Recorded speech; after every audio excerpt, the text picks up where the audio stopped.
So some typical primary functions of a battery management system include voltage and temperature monitoring, state of charge estimation, and a thing called cell balancing.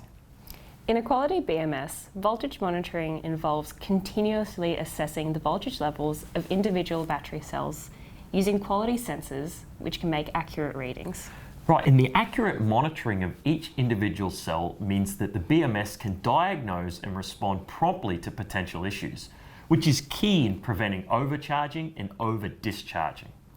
Overcharging occurs when a battery cell's voltage exceeds the safe limit during charging. This leads to a potential for dangerous outcomes such as cell rupture. And in contrast, overdischarging is a condition where a cell's voltage drops below its lower threshold, which can cause irreversible damage, such as, say, capacity loss.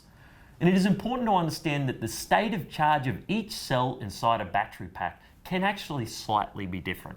That's right, and this is due to variations in cell performance and degradation over time, which is caused by many factors such as uneven heat dissipation in the pack and minor differences between cells due to manufacturing tolerances. So monitoring each cell means that we can ensure that each cell never experiences overcharging or overdischarging.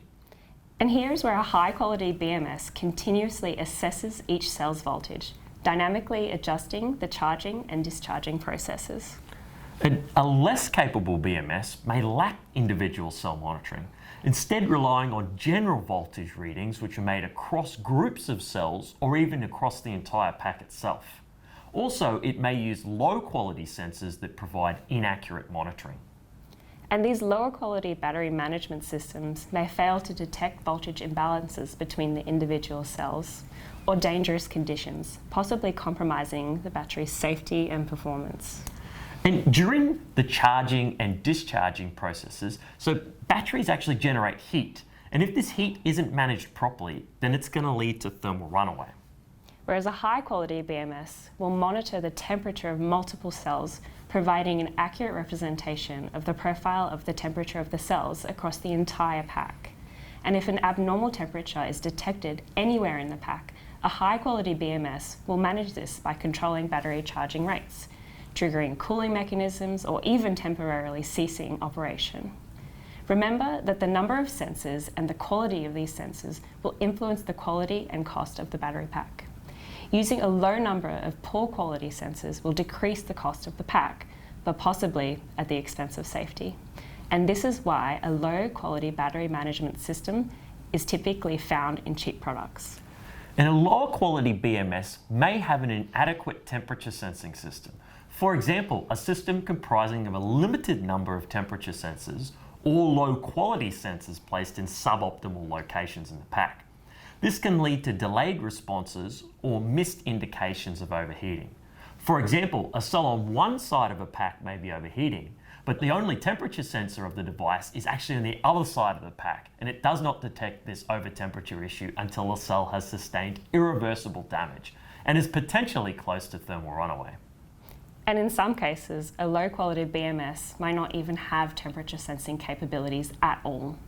And this has the potential to be dangerous as there is no direct risk control attempting to mitigate the thermal runaway. So in addition to voltage and temperature monitoring, monitoring the battery state of charge is also crucial for protecting the battery pack. Note that the state of charge is the percentage of charge in the battery as compared to the level at full charge. So at full charge, the battery has 100% state of charge.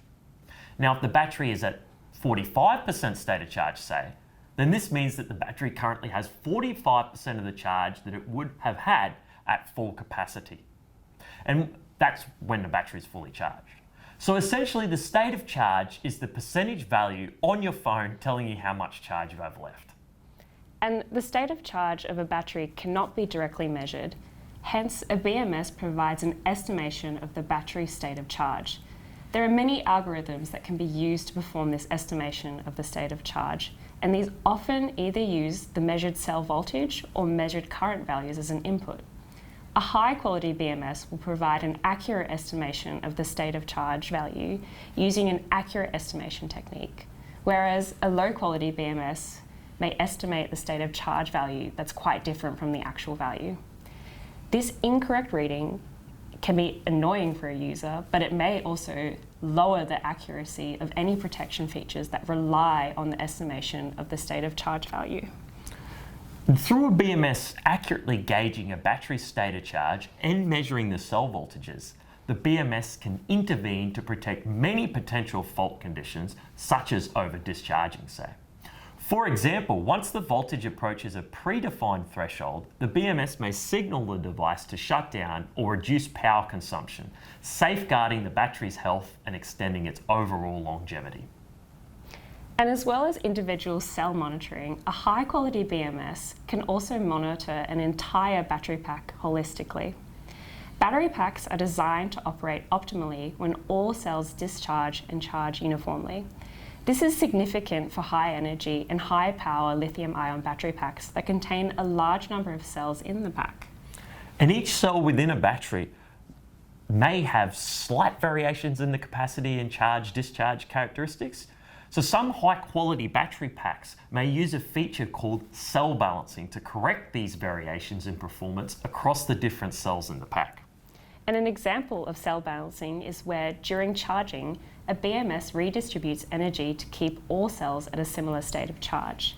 It does this by diverting charging current away from cells that are approaching their capacity limits and directing it towards the cells that require more charge.